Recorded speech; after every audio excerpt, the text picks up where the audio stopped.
whole Here we are. Here we go. Cheers. Thank you for being here, Michelle.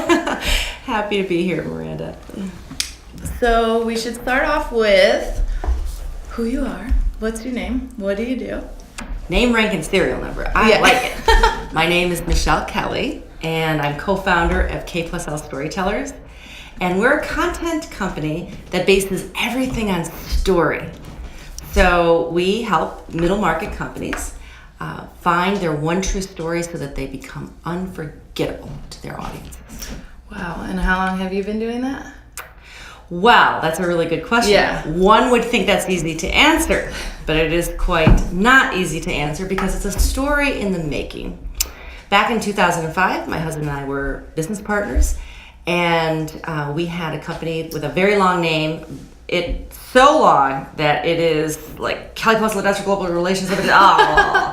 Anyway, so we had this company, and we were a public relations firm. And then the recession knocked on our door. Oh, yeah. And everything completely changed. It came in, it ate everything in our refrigerator for lunch. We're good with that because what that set us on was a path, a new path. And I think that tumultuous crises, trigger points like that create a new opportunity for you to explore yourself and what you can do. We had 3 young children at the time. Oh my gosh. And he went on to get a job. I kept the company as a freelance writer. Well, last September is really when K+L Storytellers began because he rejoined me in the firm and we became business partners again. Old business partners can make great new ones, we discovered. And then we changed the name of the company to K+L Storytellers, which is a lot easier to say. Yeah. And we became what we probably were all along, but didn't know it, is a storytelling company. So do you feel like that time with the recession and you handling on your own allowed you to kind of strip away everything else you didn't need from the business? It did, because I couldn't do what I couldn't do. Right. And that's for everyone watching this podcast. That's one of the big epiphanies of life. I couldn't be what we were before without Roderick, my husband and business partner. So I became what I knew, which is a word girl. I'm a word girl. I love to write. I've always loved stories. Ever since I was a little girl, I've loved to write stories. Really? How long have you been writing? Like, have you kept a journal? Oh, okay. I love this question. I have kept 3. Oh, really? Very important journals. And I started each one when I was carrying each of my children. I have probably nearly 1,000 letters that I have written to each one of them. So I have a book for Catherine. I'm actually on book 2 for her, a book for Patrick, and a book for Peter. And over the course of their life, I have written these letters probably about 6 times a year, 4 to 6 times a year for each of them. But it varies. I have written my heart to them. I chronicled the first time Patrick looked in, that little mirror of the bathtub, and the first time he looked at himself, and he's going in and he's going out, and he started giggling. So I have that documented. That I have letters about when my mother passed away, my father passed away, and advice for them in the world, so that when I'm not standing right next to them, they can remember where they came from, and the things they did, and the things that I felt were important for their values. So. That's so interesting. Do you ever, I think that's really cool, and I think some of the most special gifts you can give are notes like that. Yes. One of my very good friends we were in a wedding last year, and she gave the couple notes for each milestone. So like, read this the night before your wedding, read this the night of your wedding, read this with your first child, read this on your first argument, read this on your 1-year anniversary. And it's a really, if you think about it, simple gift. Yes. Because it was a bunch of sealed envelopes. Yes. And I think people do that with wine too now. Like you give a box of wine for each occasion. Oh, I love that. But this is so intensely personal too. Yes. It's a note to be shared between the couple, and I think that's so special. But I never thought about, I've heard of parents writing emails or creating an email account for their child and then like sending emails and photos and then giving it to them at some point. Another great idea. Yeah, and that's a similar thing, but I've always thought of journaling as like for me. And so Right. And so I would agree absolutely until the moment I was expecting Catherine. And then suddenly I had this dialogue in my head that I started to, when I was carrying her. And this dialogue, I immediately grabbed a pen and paper because that's like a blankie to a child. Yeah. For me, a pencil and a piece of paper is soothing. And when I'm really upset, I mean, I will write anything. I'll just write my thoughts out and crinkle it up, throw it away. But so as I wrote to them, each one of them as they came along, it was just a way to stop time for me. Right. And I think when I started, was expecting with Catherine, I just felt like my life had suddenly been duplicated. And then again with Patrick, and again with Peter, and so it wasn't about me. It was about my children, and I think that is a really easy way for parents to kind of share part of their life is to write to their children. Do they know you're doing this? Yes. In fact, on certain birthdays, I will take the book out and I will read a passage from just age 4, or age 1, or age 10, or what have you. Wow. That's really cool. I've never heard of anyone doing that. I think it helps them understand too who they were when they were little, and the different points of growing up, and how they handled challenges, and how I've handled them, and how I haven't handled them well sometimes, and how I have at other times. So they're very honest letters. I mean, they really bear my heart to each of them. So. Yeah, and I think that's a great way for them to connect with it, because like their mom, because when you're a child, you don't always see your mom as a person. It's true. It's this mom. And the same friend that wrote those letters also, her mom passed away from pancreatic cancer. And Jenna got the journals that her mom had kept. And they weren't letters to her children, but she wanted Jenna to have them. Right. And so Jenna's getting the same, like continuing the relationship with a part of her mom that she never knew when she was alive. So it's almost like a more in-depth thing. And then she turns to them for like dating advice, like how did her mom and her dad argue, what did they do when she was mad, all types of little life lessons. Well, and that is a legacy. Words are a legacy, which is why so many people are finding writing a memoir is so important to them. Right. Companies to pass on knowledge to the next generation, especially in family-owned businesses. People as memoirs. I've ghostwritten 3 books. Wow. And I can tell you, just having had the privilege of being having a front row seat to those authors, it opened my eyes to how important it is to pass down stories to people. And stories predate writing. People once, before writing was even invented, people would gather around the campfire, and I don't know how they did it. I'm assuming through Uggs and oohs and grunts and things like that. But they would talk about the hunting of the day and what a child did, and I can only imagine that those stories were oxygen for survival, and it was a way of learning. And so stories have been with us for thousands and thousands of years, and that's why in looking at your business or looking at your life and watching the story unfold and looking at it from that perspective, it makes it so significant. Right. How do you think the landscape of storytelling is changing now that we have all this technology, social media, people like more glued into their phones than actually communicating one-on-one? That's a wonderful question. It's a great question. I love the fact that young people have so many opportunities to tell stories.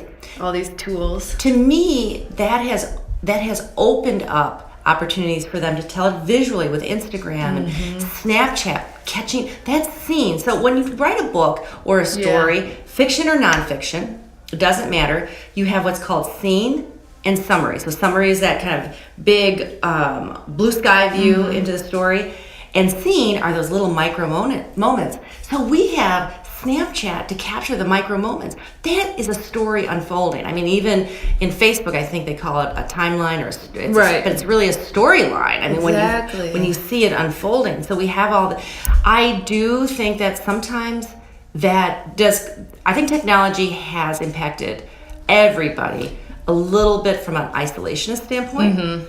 However, I think it's going to come back around. And I see a lot of articles and trending pieces now talking about intentionally spending time with other people, etc. Yeah. So I think that's going to be a fad. I think that's going to come back around. And because we've had all these great tools and with technology to tell our story in different ways and express ourselves in different ways, I think it's going to be even more powerful. I think it's fantastic. It is fantastic. And I think that looking at it from that perspective is much more constructive than so many people you can get a bad rap for being on social media too much. Absolutely. Or the kids being on social media, and then the other avenue too is podcasting and how popular that's become because it's people having a conversation or telling stories, depending on what your podcast you're listening to. Absolutely. I've listened to some great ones. I thought this ghost one that I listened to, I drove through the Georgia Byway a couple of years ago, and I listened to a podcast about ghosts and other worlds. And I really thought it was real until I looked at it. And it wasn't, but it was so good. So it was fiction. Yeah, they were fictional stories. But the way they told it, it was like other podcasts I've listened to, like Serial. I don't know if you listen to that. It's a crime. I have heard of that. Yeah, crime and murders and things like that they cover. Are they unsolved or are they solved? The ones so Serial was unsolved, the first one she did. And then because she had started looking into it and going back and interviewing all these people, and she got the case files and talking to detectives, I think that guy, I forgot his name, his case went back to trial because she had actually uncovered evidence all these years later. Right. And then there was the same, Up and Vanished is another one, and that guy's in Georgia. And it's the same thing. He finds a cold case. Yes. So at this point, you don't even have to be a journalist, which then is interesting to hear how they handle the interviewing. Right. Because it's not always the best. It isn't. But sometimes that rawness, that vulnerability of not being polished makes it so interesting.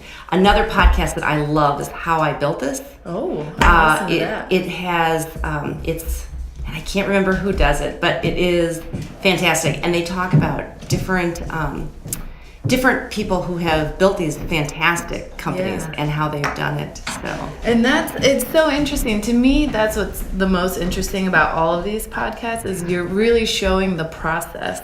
Right. So whether it's like us talking about businesses or that one or a crime, like someone solving a crime, it's really taking you on the journey of the whole crime.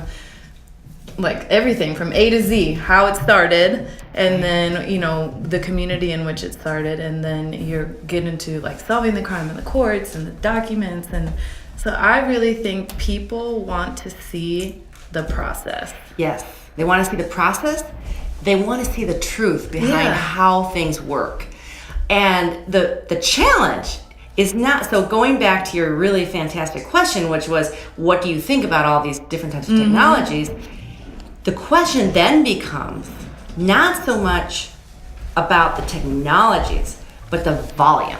Right. The volume of content. How do you choose to spend your time in consuming the media? And this is something that at K+L Storytellers, we are studying this all the time. Yeah. How are people consuming information? So we're writing blogs and websites and all kinds of different types of content based on story.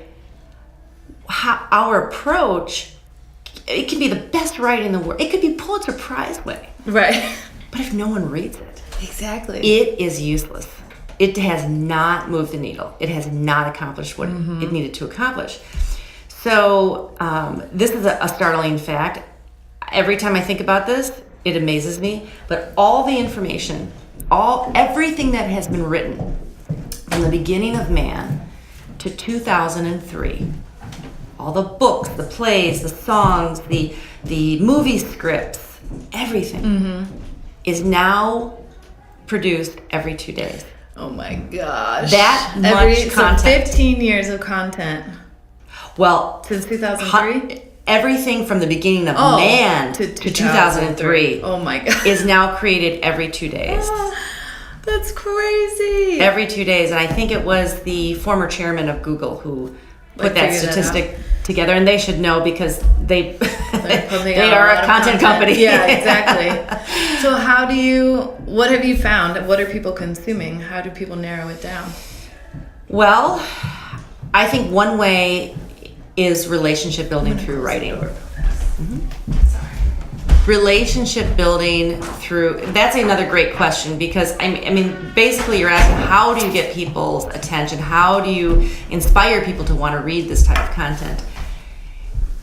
It's making it human. I think the camera died. I think it did too. Oh no! Is it a battery issue, or yeah, the camera decided it was done for the day? It was charged enough. And it wasn't. Yeah, and I also forgot my backup. The backup is in the wall at home. Damn it. Well, now we're back to podcasting. I can just we can put it as much of it in there, and then be like, after a certain point on YouTube, it will just have audio. Of picture or? Yeah, and then. Okay. A cord? We don't have I don't have a cord. Yeah. Do you need a special kind of cord? Yeah. Kind of. I couldn't find one. Yeah, you need to be able to plug it in there. Well, okay. We'll go to audio then. Yeah. I mean, we'll switch over to audio, and you got 20 minutes then. How long is your podcast usually? Like an hour. Okay. So well, this just means you have to come back now. I thought that was fun. It is fun. It was great.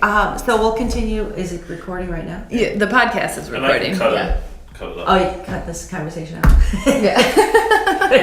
But I'm sorry. I thought I had everything. Okay. Literally, the only thing I didn't pack last night was the battery charging. It happens. Yeah, this is why we have take one. It happens. I have been in this situation with my little laptop, writing, doing experiential writing. Whoop! And I'm begging for an extension cord. This happened about 2 weeks ago at an event. Oh. And I eventually got one. I had to go to paper and then go back to my computer. Oh my God. Yeah. So it was the Fox Valley Chamber of Commerce. Oh yeah. They did a live scribe. Cool. So they had a live scribe doing the artwork as I was interviewing people. And yes, and then I later went on to write the 10 stories to go with all the stories that were on the board. And we're going to take that actually on the road, which I'm really super excited about. But wow. 8 foot by 4 foot gator board. She would draw out the stories as I was interviewing people. Oh my God, that's amazing. At their annual pig roast. But my computer died. Why? Because I was writing all afternoon. Yeah. And I was just concentrating on that story. So And when I left, I didn't bring the charger. No, I brought the charger. Didn't charge it up beforehand. So don't feel bad, Marshall. I mean, I've been in these shoes. Yeah. Well, and we got 20 minutes, so it's a good start. Awesome. Miranda can just beat me later. Yeah. You're fired. Just laughing. I'm not gonna fire you. Yes, I'm sure. Well, last week I had everything, and she didn't want to do that. Well, I told her that we couldn't spring it on her last minute. Yeah. It was that topic was too much. But I feel like, okay, back to storytelling. The one thing because this podcast is new, and so a lot of people that come on the podcast are not used to having a 1 hour conversation with somebody, which is not a problem. People, you can sit down and have a conversation. No, I could talk to you for 8 hours. Yeah, So. most people I think could once you put their phones away Sure. and they're not distracted by anything else. But then listening to yourself for an hour, everyone without fail emails me as soon as the podcast is posted and it's like, I talk too much. I can't believe I said all of that, blah, blah, blah. And that's the point of the podcast. Absolutely. And if you feel like you revealed too much or you were controversial or maybe you shouldn't have said that, then I'm just going to take that as you being honest and authentic. And that's a compliment because then you felt comfortable. No question about it. The truth is a beautiful thing. Mm-hmm. And that's how I learn, is through the truth of others. Right. When they reveal a problem or a challenge or a celebration or a joy, a difficult moment, a great moment, and that's the beauty about stories. We see ourselves in other people's stories, and we learn. That's how we learn. Right. 70% of learning in the workplace is done through informal learning. Interesting. And the very best of that is stories. So what's the process for you guys? Like, how do you get who are you working with, first of all? We work with middle market companies that are culture driven and want to grow. And at those companies, like, who specifically? Like, what roles? Typically, we work with the president or CEO. Oh, really? These companies have anywhere from 75 to on up employees. Wow.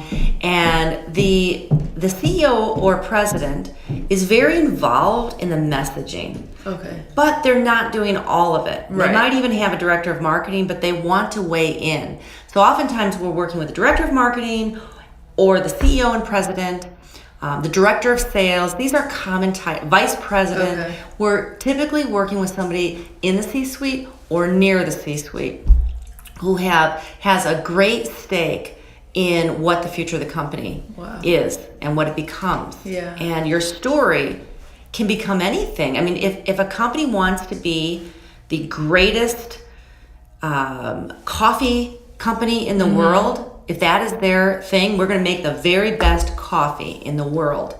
That's their vision, and their story then unfolds toward that. Right. That's why vision planning is so important. That was my next question. Dream where you want to be. Do you have to help them with the vision planning?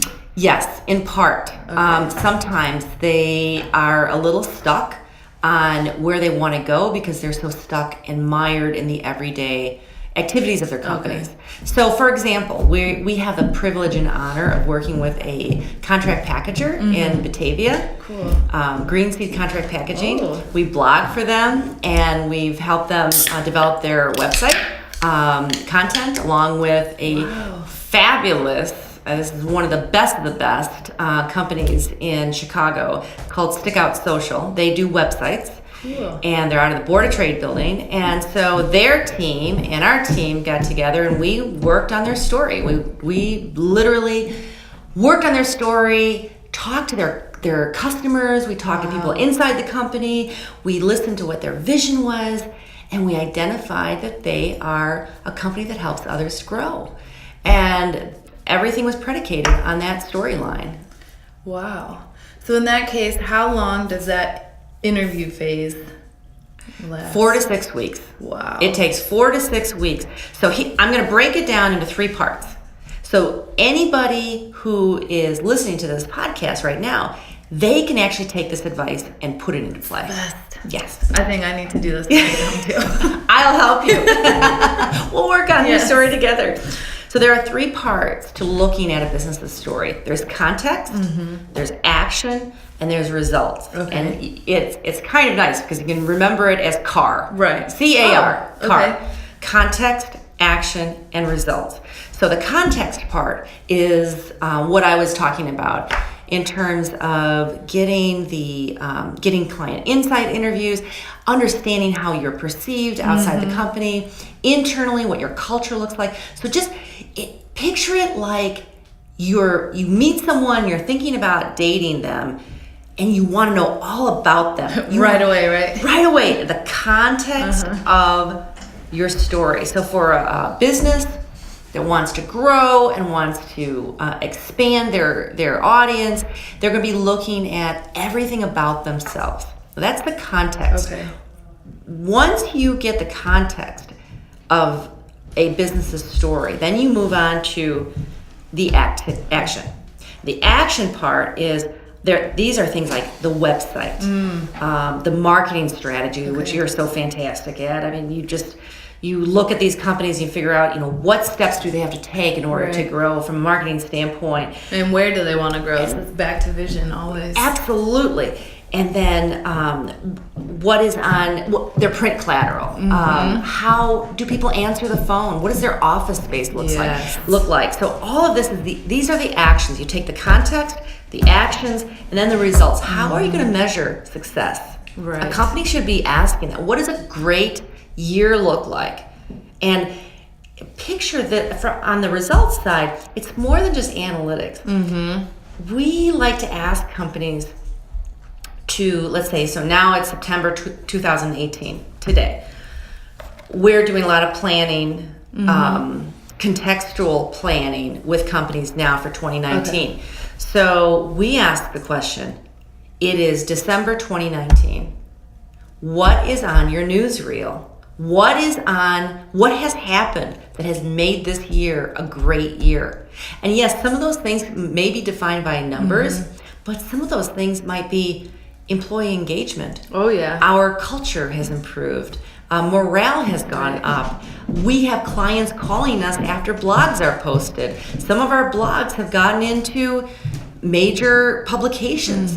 And so we've suddenly penetrated circles of influence that we hadn't anticipated, and we've gotten more business because of that. We open a new vertical market. Wow. So the action is part metrics, but it's also part what I like to call soft metrics.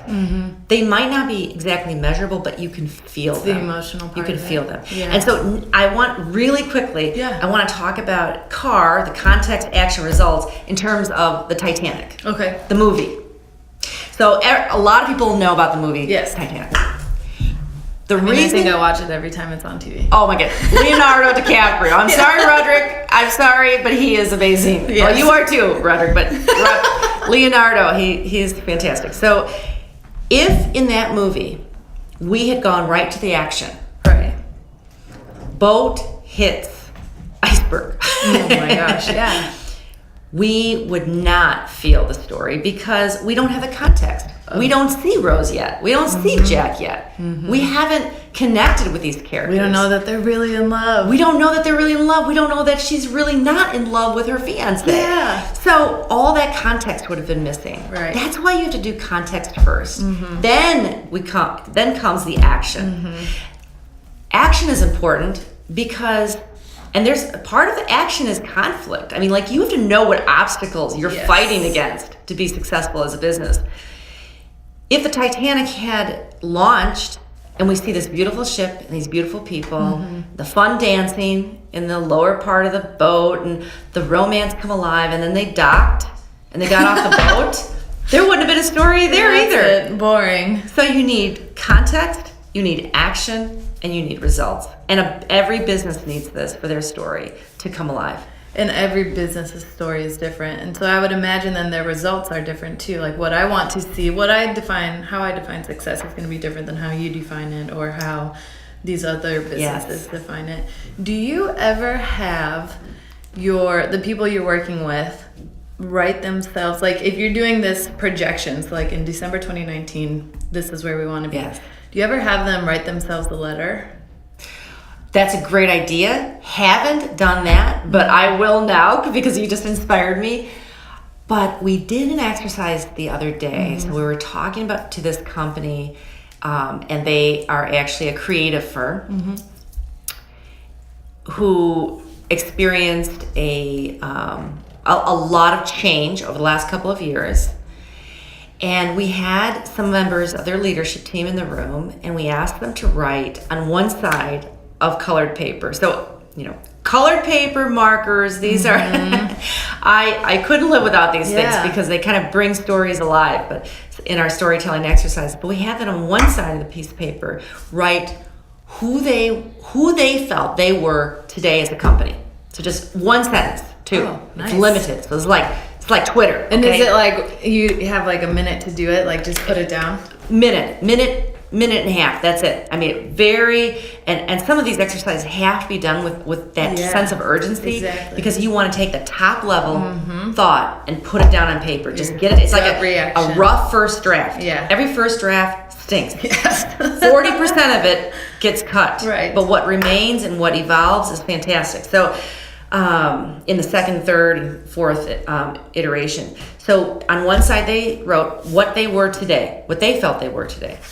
They wrote that, and we did it too. We have a rule. Roderick and I have a rule. If you're going to do something, we're going to do it too. So we did it for them. I mean, for their company, we wrote.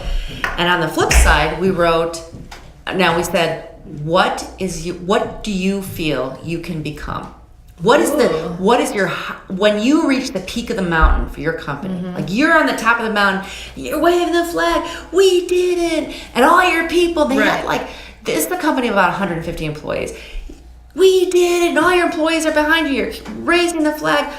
What are you? And they wrote that, and then we put everything aside, and we had our meeting to talk about some different topics, and then we pulled them out at the end of the meeting, and they read what they wrote, where they are today, and then they read the side of what they can become. Oh my gosh, the difference was like. And I love vanilla ice cream. This is no slam on anyone who likes vanilla ice cream. Yeah. Okay, I love vanilla ice cream, but it was like vanilla versus, espresso, chocolate fudge, walnut, hazelnut, Nutella, espresso, oh my God, chocolate fudge, hazelnut. The difference was incredible. One was very expected, and it had a slower rhythm to it. It was kind of way down. The other one was free. It had words like it like phenomenal and outstanding, and it had words in it that made the company come alive. Now, why shouldn't that vision be who we are today? Exactly. So let's find that story and let's tell the world about it. Do you find when you do that exercise that when they're writing down their projections, they're not shooting high enough? Like, is what you or how you envision their company, is it ever higher than what they see for themselves? I think that's often true for today. Yeah. When they're writing the today side, they are they come to that exercise oftentimes with a little bit of a heavy heart. Yeah. So we did some storytelling exercises with the Rotary Club of Aurora. Oh, cool. And we actually we met with a big group. They were so fantastic. Charlie Zine and Nick Scanlon welcomed us to Aurora Rotary Club, and we met with them over lunch, and we asked them to do some different storytelling exercises. For example, and again, the listeners, do this on your own. You can do this. We asked them if they were a movie, what would the title be? So put yourself in scene, in different, view yourself from different perspectives. If you were a movie title, what would it be? It could be something completely exciting, and capture the essence of your story without being something so expected. We are a printing company, or we are a coffee company, or we are a pop company. Talk about yourself in terms of a big light. Think big. What is your story? So that was really interesting. And then eventually from that, later, I mean, not all in one day, but we crafted their elevator speech. Wow. And then they are using that. They're actually putting it on their website and talking to people and getting people behind one storyline. I think that's, you and I have talked about this before, like once you can see the big picture and you understand that for yourself or your company or whatever it is, then it's a lot easier to kind of step backwards and put it into your elevator pitch or put it into your Instagram post, because everything kind of comes from that. Absolutely. And you're an expert in branding. So a lot of this is something that I'm sure that you do with your clients in helping them unearth what makes them special. Right. Because when you think about it, when you think about a thumbprint, there's only one, right, for each person. Yeah. The signature, there's only one for each person. Yes. The same thing with story. Yeah. Same thing with brand. Yeah, that's absolutely. I mean, it's great to look at your competition. I'm all about competitive analysis. Look at your competition, see what they're doing, but don't be tempted to say I'm going to do what they're doing. You can't copy them. Can't copy them, because you are your own true story. Right. We are all individuals, and companies are no different. I don't care if it's a company of one or a company of 100 or a company of 10,000. There's always one true story that they have. Right. And their story is what makes them different. Yeah, I completely agree. And I think that, especially like when I work with clients, the hard part sometimes is digging through all that other stuff and figuring out what exactly they want. Because you can get bogged down with what the competition is doing, or what you think you're not doing, or what they're doing, or what you think people expect from you. Yes. And so you kind of have to turn all of that off. And so you were saying, colored paper and markers. I've been putting these giant white pieces of paper on the wall and having people put their phones away and then just asking questions, and then we just write it out. Love it. And most of the time we're standing, because I find too, and I don't know, I would have are most of your meetings like in a boardroom or conference room, typically, but nobody sits the whole time. I mean, like we've got the beach ball going, we're doing different exercises, and I like them, to move around the papers and really to amp up the creative energy. Yes. Because we're creating something together. This is big. Exactly. And I think that's not something I'm doing enough. A lot of the meetings, like, let's sit and talk and go through this stuff. But now I'm trying to get people up more too. It sounds like get it. that creative energy going. Yeah. With the big Post-its on the wall. Right. Fantastic. Or even just having a meeting outside versus inside. Down, even down here, this is nice. But if you go out upstairs to the river, then you never know what's going to happen. Right. You can have a whole different perspective. So I think Right. the environment plays a lot into that, into your creative process. I agree, absolutely. And to take that's an excellent point, to take it one step further, the lens by which you look at your company. Right. So take the lens of yourself. Let's say you're a company owner and you look at your company as yourself. Then in your head, step out of the room, come back in, look at your company like a customer. Okay, a lot of people aren't familiar with that. Get out of the room, go back in, now look at your company like you are living next door to it. Then leave, come back again, look at it like you're a woman of 85 years of age. Leave, come back, look at it like you're a college student looking for a job. Leave, come back, look at your company from a lot of different lenses, because that's going to broaden your perspective of your own company. Right. A lot of what you're saying sounds like there's this huge emotional component, like the empathy is there, how viewing your company in someone else's shoes, and then also flipping that and like putting yourself in your client's shoes and whatever their business is too. You have to really understand how they're feeling.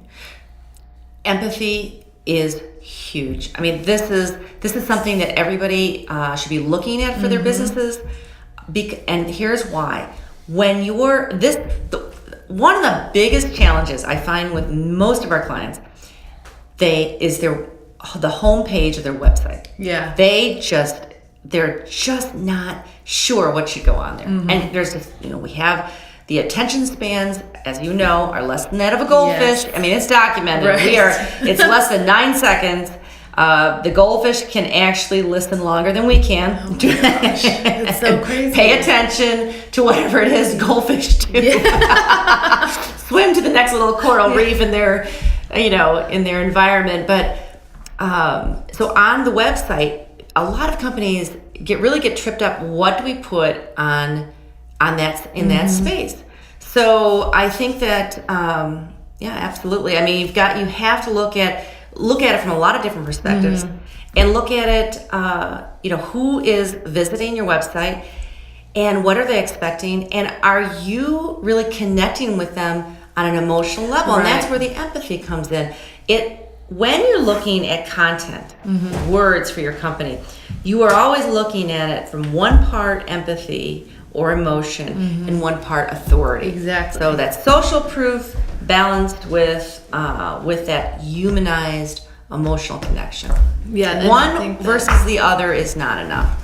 It's not enough. And I think that that's missing from a lot of people's social media too, because I think that's a safe route, right? Right. You make it a little more vanilla, and you make because maybe you think you'll appeal to more people that way, but on the contrary, like people are just going to scroll by if they're on Instagram. So you have to give them something to pay attention to. Right. And a lot of times it's the emotional component. So whether that's putting your face on your Instagram account more, or being more honest, or sharing the stories of your clients, Sure. or the people you're interacting with. Because I think on the surface, okay, she's a wedding planner and he's a personal trainer and so is a storyteller.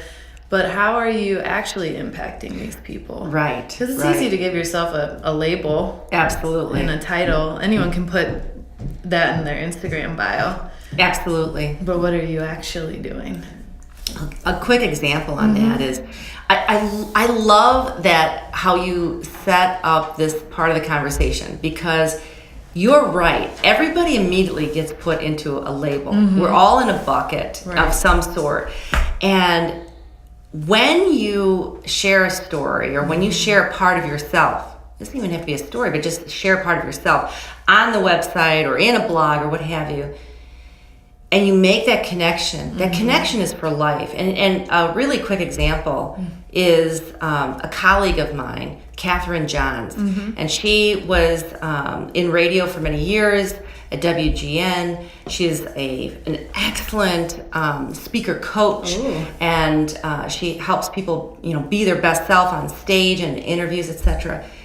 And she wrote a blog about how sometimes women can use words to devalue themselves. Right. Saying things like, let's say you make your point and then you follow it up with, well, I just thought you might want to have this information. You gotta devalue it. I don't know, but Exactly. And so, even using the words, I think this is what we should do. No, be confident. This is what we should do. Here's why. Let's talk about it. Right. So I read that blog post, and it changed everything. I actually saw in my own, I'm a word girl, in my own emails, how I was doing some of that. And it changed everything. And to me, she went from, I always knew that she was great at what she did, but she went from a coach and a personal brand expert to someone who I trust. Right. Like, I really, if I had a client who needed her services, I would refer them to her without even thinking twice, because she shared a part of herself with, and I'm sure that in her background, she probably has used those words, and she's she's such an expert that she realized it, and she wrote about it, and it changed my life. She changed my life. Well, and I think the key words that she shared and that allowed you to trust her. And those are for every brand. You have to share information, especially if you're a new company or not, but that's how you build trust, is you share information and you open up your knowledge base or your emotions or whatever the case may be, and that shows people that you A, know what you're talking about, and B, that you're real. And if you're willing to share, then why shouldn't they trust you? Why shouldn't they hire you? Exactly. You have to, and you have to do it authentically. Yes. And not, throw something out there and to share it, just to share it or to hope that you get something back from it, but share generously. Right. And that, because people can see through that. They know the difference. If you're putting this out just to get likes on Instagram or just to get, readers to your website, versus like you genuinely want to share this piece of knowledge, which she probably, like you said, struggled with, and this helped her, and so now she wants to share it with other people. I mean, that's, to me, the most powerful thing you can do is let people in. Because once they trust you, and that's why social media is so powerful for brands, because once, like, you're building trust throughout. Every time you share a post, every time you share a story, every time you write a little bit more, then people are going to think about you when, like, who should I call to tell my story? Or who should I hire to be a personal trainer?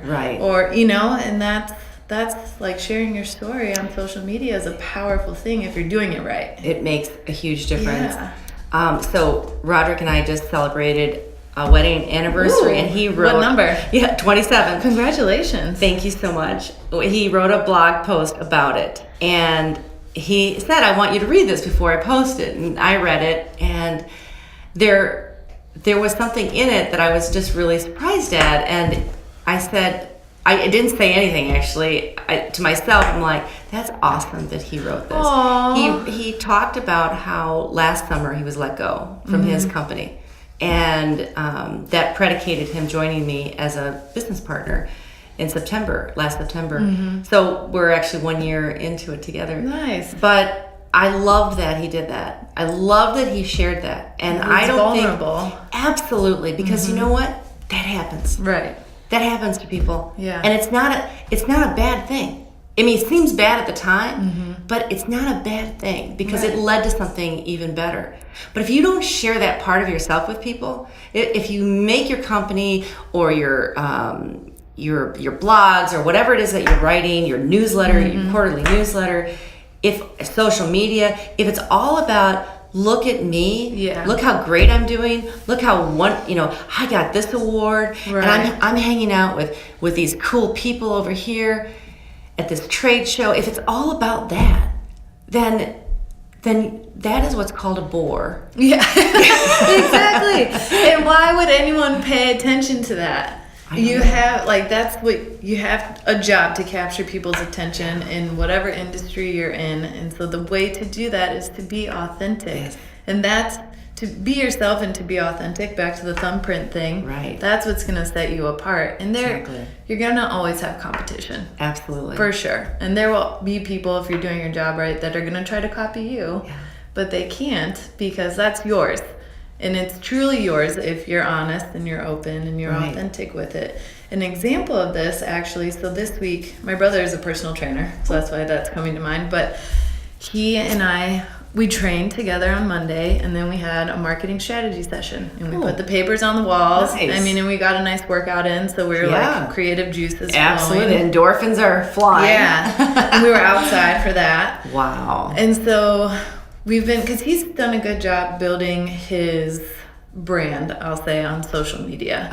But it's revolved a lot around him and less around his clients. And so what we found is that is actually intimidating some potential clients. Because he's the personal trainer. He's fit. He's in shape. Right. And so if you're someone who wants to get in shape or is thinking about it, then that can be intimidating. Right. But the people that he's training are the same as those potential people, right? They're in the same position. So we decided he would start sharing more of his client stories, if they were willing, on social media. Yeah. Excellent idea. Yeah. And he will show, he'll take a picture of, if I was working out with him, he takes a picture of me and then posts it with some words of wisdom. Sure. But he wasn't capturing their why. Why did they show up today? Yes. Why did they call him? And so he trained with my mom that afternoon. Okay. And he tested it immediately, which is always cool to see someone execute right away. So he got out Instagram and he recorded my mom and he said, why are you when they first got to the gym, why did you show up today? And she said whatever she said. And then they had trained and they were at the end of their session and he has you push the sled, this prowler thing, basically until you die. But so at that point you're already exhausted and then you're just gonna I'd probably just dust it. I probably wouldn't even make it budge. Right. So then before she pushed the sled, he asked her, why are you going to push this sled? What questions do you have to burn today? And so then she didn't realize he was recording and she started crying in the video. And she said, because she struggles with a lot of pain, in her knees and stuff like that. And so she didn't, and then you can see her, she's crying and she's trying to get rid of her crying. And then she's like, oh, are we recording? Now I'm crying on camera. And then she gives a really honest why, that she's pushing the sled so that the pain doesn't win. Wow. And that's what, that's it right there. What we had talked about that morning in the strategy meeting and the reason why I wanted him to show his clients whys. That's it. How many people watched that video and could relate to being in pain or to being tired at the end of the workout but pushing yourself a little bit harder or not wanting to show up but doing it anyway. There's so many emotional I feel it. Right here. And just you describing it. I haven't even seen it. I feel it right here. Exactly. And it was quick. I mean, it was like 20 seconds. Right. But he got the raw emotion. Yes. And what she battled. Exactly. He got that highest point of conflict in her story. Yeah. The battle against the pain. Right. The pain is the antagonist. Yes. And she's fighting against that, and she's doing everything. Right. She's pulling out everything she can, and he's the guide to helping her. Exactly. And what she said in the beginning was probably a more polished answer. Sure. But when she was tired and she was exhausted, she was probably hurting, then he got the real answer. And that, anyone who sees that, that's unforgettable. Right. I already have it. So what you just did illuminates another reason why story is so powerful. Yeah. Story, so we've all heard that everybody's a different kind of learner. Tactile, audio, visual. Stories involve all three of those. Because I immediately, you telling me that story, I had the visual, I could see it as clearly as day. Audio, obviously, you were telling me the story. And tactile, the way you described it, I felt like I was pushing that sled. Like I could really feel the force of it. So stories appeal to all types of learners. Right. But what a beautiful thing. Good for I'm so happy for your mother that she, is doing something to take action against the pain. And I'm happy for your brother who has maybe found another story channel. Yeah, and I think he has. And I think that is what he came to realize on Monday. Like there are these people are coming to him with all their own story. And so now he's been sharing his a lot and his journey, which is good, but now it's time to kind of turn it a little bit. Expand it. Yeah, expand it. Yeah. So it's the power of your story is amazing. I love that. Yeah. I love that. I love that story. I think we've been talking for an hour now. Yeah. So that's a good place to wrap it. I love it. The power story. Yes. So all how right. can people... Here's to the power of story. The power of story. Real quick, do you want to tell people how they can find you?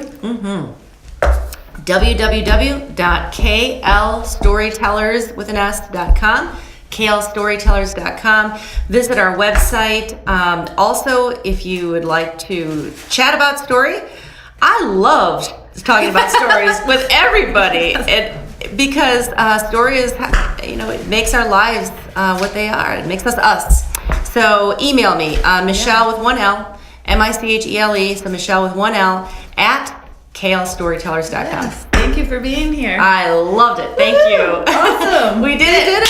Yes. And we got video for a little bit. So we did that too. That was great. How do you feel? I loved it. I love this whole concept. Marshall, if Roderick and I have long talked about wanting to do something like this. Oh, cool. I have to get your card. Yeah. I don't have a card. I'll give you my name though. My card says I'm a tile salesman on it. Do you have those on you? I know a great marketing person. Yeah, I who can help know. you with these Who's brand only assets. selling to order cards. Yeah. Okay. Well, now you have two people nagging you. For this reason. Marshall's like, I don't think this day could get any worse. I need some strong will in my life. Oh God. It was so funny. Oh my God, that was time that we had together. Yes, thank you so much for coming. This was fantastic. This is great. So what